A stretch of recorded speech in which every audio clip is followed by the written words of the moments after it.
ایک چیز جو ہم تاریخ میں بار بار دیکھتے ہیں وہ یہ ہے کہ جب بھی دنیا میں ظلم اور ناانصافی بہت بڑھ جاتی ہے نا، تو انسانیت ہمیشہ کسی نجات دہندہ کا، کسی رہنما کا انتظار کرتی ہے۔ یہ کسی ایک مذہب یا ثقافت کی بات نہیں ہے۔ جی بالکل، یہ ایک آفاقی تصور ہے۔ اور اسی سلسلے میں اسلام میں امام مہدی کا تصور سامنے آتا ہے۔ آج ہم اسی پر بات کریں گے۔ آخر یہ امام مہدی ہیں کون؟ ان کا انتظار کیوں ہو رہا ہے؟ اور سب سے بڑا سوال، وہ آج کی اس جدید دنیا، اس کی سپر پاورز، اس کی ٹیکنالوجی کا مقابلہ کیسے کریں گے؟ اچھا، گفتگو شروع کرنے سے پہلے یہ سمجھنا ضروری ہے کہ لفظ مہدی کا اصل مطلب کیا ہے۔ اس کا سیدھا سا مطلب ہے ہدایت یافتہ یا رہنما، یعنی وہ شخص جو لوگوں کو ظلم سے نکال کر سیدھے راستے پر لائے۔ اور یہ خیال، یہ امید اسلام سے بھی ہزاروں سال پرانی ہے۔ اچھا، تو یہ صرف ایک اسلامی تصور نہیں ہے، بلکہ یہ ایک تسلسل ہے جو انسانی تاریخ میں چلتا آ رہا ہے۔ اس کی جڑیں کہاں تک جاتی ہیں پھر؟ بہت گہری۔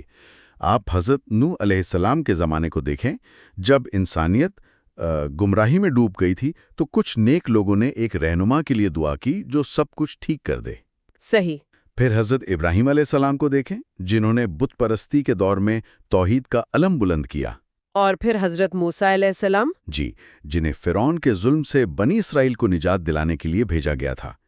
ہر بار جب حالات بگڑتے تھے، ایک نجات دہندہ کی امید پیدا ہوتی تھی۔ یعنی یہ انسانی فطرت کا حصہ ہے، ایک طرح کا ریسیٹ بٹن دبانے کی خواہش کہ کوئی آئے اور اس بگڑے ہوئے نظام کو ٹھیک کر دے۔ بالکل یہی نکتہ ہے، اور یہ صرف ابراہیمی مذاہب تک محدود نہیں۔ اچھا؟ آپ قدیم میسوپوٹیمیا کی تہذیب میں دیکھیں، وہاں ایک چرواہے کے مسیحا بننے کی پیشگوئی ملتی ہے۔ زرتشتی مذہب میں ایک رہنما کا ذکر ہے جو آخری زمانے میں ایک بڑی جنگ لڑے گا۔ واہ! تو آپ کہہ رہے ہیں کہ یہ تصور صرف مشرق وسطی تک محدود نہیں بلکہ پوری دنیا میں پھیلا ہوا ہے؟ جی ہاں، ہندو مت میں کالکی اوتار کا عقیدہ ہے، جو ظلم کے دور کے خاتمے پر سفید گھوڑے پر سوار ہو کر آئے گا۔ اوہ، یہ تو بہت دلچسپ ہے۔ یہاں تک کہ مہاتما گاندھی نے بھی متریا نامی ایک شخصیت کا ذکر کیا جو حق کو دوبارہ قائم کرے گا۔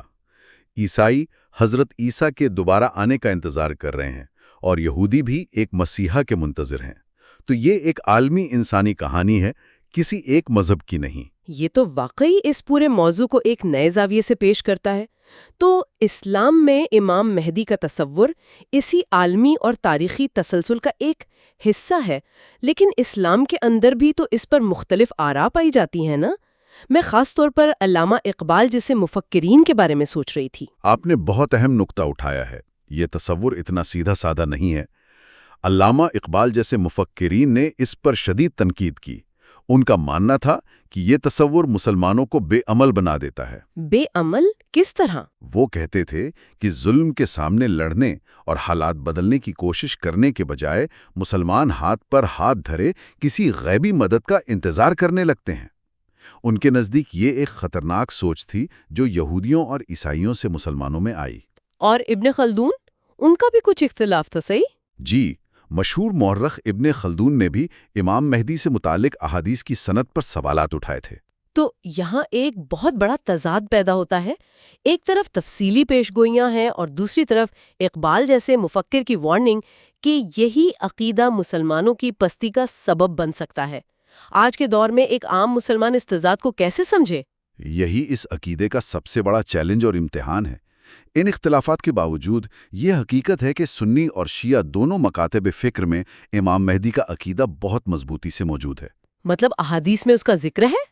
جی، بخاری اور مسلم کے علاوہ حدیث کی تقریباً ہر بڑی کتاب میں اس سے متعلق روایات ملتی ہیں۔ یہ اسلامی عقیدے کا ایک بنیادی حصہ سمجھا جاتا ہے۔ تو پھر انتظار کا مطلب بے عملی نہیں بلکہ تیاری ہے؟ شاید یہی اس کا جواب ہے، خود کو اس آنے والے دور انصاف کے لیے تیار کرنا۔ چلیں اب ان پیش گوئیوں کی تفصیل میں اترتے ہیں۔ ان کے آنے سے پہلے دنیا کیسی ہوگی؟ حیرت کی بات یہ ہے کہ حدیث میں جو تصویر کھینچی گئی ہے وہ آج کی دنیا سے بہت ملتی جلتی لگتی ہے۔ مثلاً پیش گوئیوں میں شام میں شدید خانہ جنگی اور ظلم کا ذکر ہے، جو ہم کئی سالوں سے اپنی آنکھوں سے دیکھ رہے ہیں۔ گریٹر اسرائیل کے قیام کا اشارہ ہے، جس کا منصوبہ دنیا کے سامنے ہے اور دنیا بھر میں خاص طور پر ہندوستان میں مسلمانوں پر ظلم و ستم کا ذکر بھی ملتا ہے۔ اور ایک بڑی علامت عرب دنیا میں سیاسی عدم استحکام کی بھی بتائی جاتی ہے نا؟ جی، کہا گیا ہے کہ عرب میں ایک بادشاہ کی موت کے بعد تخت کے لیے ایسی لڑائی چھڑے گی جو ختم نہیں ہوگی۔ اسی افراتفری اور انتشار کے ماحول میں ایک شخص مکہ میں خانہ کعبہ کے پاس آئے گا اور دنیا بھر سے 313 خاص لوگ پہنچ کر ان کے ہاتھ پر بیعت کریں گے۔ بالکل، یہ 313 کا عدد بہت دلچسپ ہے۔ یہ کوئی عام ہجوم نہیں ہوگا، ٹھیک؟ بالکل نہیں، یہ اس دور کا آپ کہہ لیں برین ٹرسٹ ہوگا۔ روایات کے مطابق یہ اپنے وقت کے بہترین کمانڈرز، اسکالرز اور مفکرین ہوں گے۔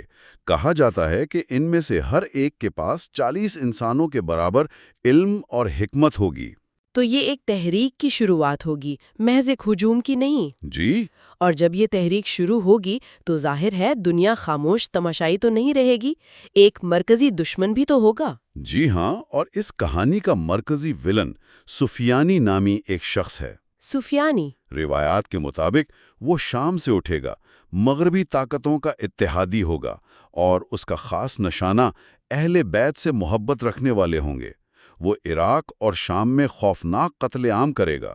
وہ اس خطے میں کرپٹ اور ظالم اسٹیٹس کو کی علامت ہوگا۔ اور پھر ایک فیصلہ کن موڑ آتا ہے نا، وہ معجزہ جو سب کچھ بدل دے گا۔ بالکل، سفیانی امام مہدی کو ختم کرنے کے لیے ایک بہت بڑی فوج بھیجے گا، لیکن وہ فوج مکہ اور مدینہ کے بیچ بیداں نامی صحرا میں زمین میں دھنسا دی جائے گی۔ زمین میں دھسا دی جائے گی؟ جی، یہ کوئی عام فوجی شکست نہیں ہوگی۔ اسے حتمی خدائی نشانی کے طور پر بیان کیا گیا ہے، ایک ایسا ناقابل تردید ثبوت جو امام مہدی کے ظہور پر مہر لگا دے گا۔ اس خدائی مداخلت کے بعد کیا ہوگا؟ کیا امن قائم ہو جائے گا؟ نہیں، بلکہ یہ تو عالمی سطح پر تبدیلیوں کے ایک سلسلے کا آغاز ہوگا۔ اچھا؟ اس کے بعد واقعات کو 3 بڑے مراحل میں تقسیم کیا جا سکتا ہے۔ پہلا مرحلہ ہے خطے میں طاقت کا استحکام۔ سفیانی کو فیصلہ کن شکست دی جائے گی اور عرب پر امام مہدی کی حکومت قائم ہوگی۔ اسی دوران ہندوستان پر بھی اسلامی لشکر فتح حاصل کرے گا۔ ٹھیک ہے، اور دوسرا مرحلہ؟ وہ تو بہت ہی غیر متوقع لگتا ہے۔ وہ واقعی حیران کن ہے۔ پیشگوئیوں کے مطابق اس کے بعد امام مہدی اور مغربی ممالک یعنی آج کے نیٹو، یورپ اور امریکہ، ان کے درمیان ایک امن معاہدہ ہوگا۔ جی، ایک امن معاہدہ ہوگا۔ دونوں مل کر کسی مشترکہ دشمن کے خلاف جنگ لڑیں گے۔ ایک منٹ، یہاں مجھے آپ کو روکنا پڑے گا۔